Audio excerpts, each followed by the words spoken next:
We're talking with Charles Hickson, who for many years has become known as an abductee, and a major abductee, because now, Charles, I'd like to welcome you today, and I believe that you've been written up in several periodicals, you've been mentioned in books, but you've also been on UFO documentaries.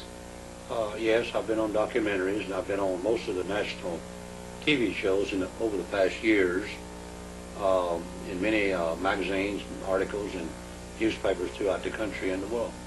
Now, how did your case first come to the public's attention? Well, would you like for me briefly to go over it? I would very much, yes. In 1973, Calvin Parker, a friend of mine, and myself were fishing on the Pascagoula River.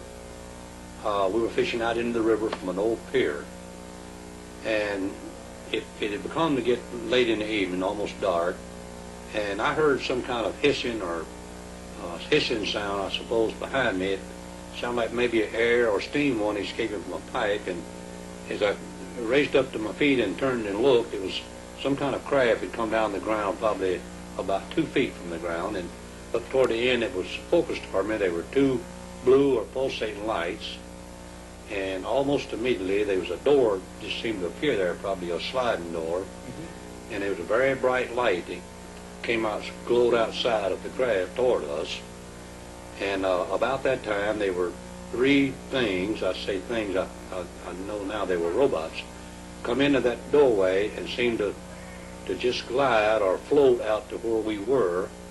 And by this time I couldn't do anything. I just, I didn't know what to do. But anyway, they came up to me, and one of them took hold of this arm and one of this arm, and I felt pain instantly here. I didn't have any feelings at all then, and the only thing that I could move were my eyes. And they seemed to I just seemed to come up from the ground from the height they were, and we proceeded to go into the craft, and I saw Calvin, my friend, and one had a hold of him, and I saw him go limp. I didn't know it at that time, but he had fainted. He'd passed out, I suppose, from beer.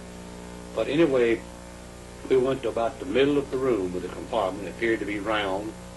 It was glowing from the overhead, the floor, and the wall, just a glow of light.